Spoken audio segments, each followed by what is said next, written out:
நம்ம கொடுவா தம்பி ஸ்கேம் பண்றேன் நான் ஸ்கேம் பண்றேன்னு எல்லாரும் சொல்றீங்க தம்பி. ஆனா நான் உண்மையிலேயே ஸ்கேம் பண்ணவே இல்ல தம்பி. என்ன நாம பத்தி இப்படி பண்ணிட்டு இருக்காங்க தம்பி. அவ்வளவு நம்ம ஒர்க் ஃப்ரம் ஹோம் ஜாப்னு போட்டுருக்காங்க தம்பி. அதுல ஒரு 10-20 பேருக்கு மணி லாஸ் ஆயிடுச்சு தம்பி.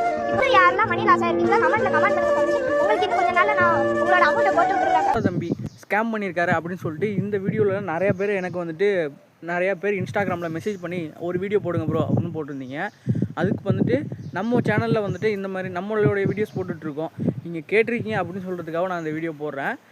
இதில் வந்துட்டு அவர் வந்து ஸ்கேம் பண்ணி கார் வாங்கியிருக்காரு அப்படின்னு நிறையா பேர் வந்துட்டு வீடியோ போட்டுட்ருக்காங்க. அது எவ்வளோத்துக்கு உண்மை அப்படின்னு பார்த்தீங்கன்னா எல்லாருமே வீடியோ போட்டிருக்காங்க ப்ரூஃபோடு. அதனால் வந்துட்டு ஒரு வேளை உண்மையாக இருக்கலாம். எதையும் வச்சு நம்ம வந்து ஒரு இதை சொல்ல முடியாது. ப்ரூஃபெல்லாம் காட்டுறதை வச்சு ஓகே அவர் வந்து ஸ்கேம் பண்ணியிருக்காரு அப்படின்னு நம்ம சொல்லலாம்.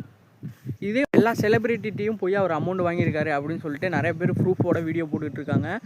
இதை வந்துட்டு நீங்கள் வந்துட்டு ஒரு போலீஸ் ஸ்டேஷனில் கம்ப்ளைண்ட் கொடுத்துருக்கலாம். கம்ப்ளைண்ட் கொடுத்துருந்தீங்க அப்படின்னா அவங்க வந்துட்டு என்ன அப்படின்னு சொல்லிட்டு ஒரு வீடியோ வந்திருக்கும். அதை வச்சு நம்ம ப்ரூஃப் போட முடியும். இப்போது வந்துட்டு அவங்க வந்து அவர் வெளியில் தான் இருக்காருன்னு நினைக்கிறேன். ஏன்னா வீடியோ போட்டிருக்காரு, நேற்று ஒரு வீடியோ பார்த்தேன். இதுக்கு மேலேயும் யாரும் ஒர்க் ஃப்ரம் ஹோம் ஆன்லைனில் ஜாப் அப்படின்னு சொல்லிட்டு யாருக்கும் அமௌண்ட் அனுப்பாதீங்க. ஆன்லைனில் அமௌண்ட் அனுப்புனீங்க அப்படின்னா அதுக்கு ஸ்கேம் தான். நீங்கள் அதே வந்துட்டு ஒரு 1000 ரூபா கொடுத்துட்டு ஒரு 10,000 ரூபா வருது இல்லை 2000 ரூபா வருது அப்படின்னு சொல்லி அவங்க கேட்டாலே அது ஸ்கேம் தான். இருமையாவது யாரையும் நம்பி நீங்கள் ஏமாந்துடாதீங்க. ஸ்கேம் ஒரு 1000 ரூபா சம்பாதிக்கிறதுக்கு பெரிய விஷயம். எல்லாருக்கும் ஷேர் பண்ணுங்கள். முதல்ல இருமையாவது யாரும் ஸ்கேமில் மாட்டிக்காதீங்க.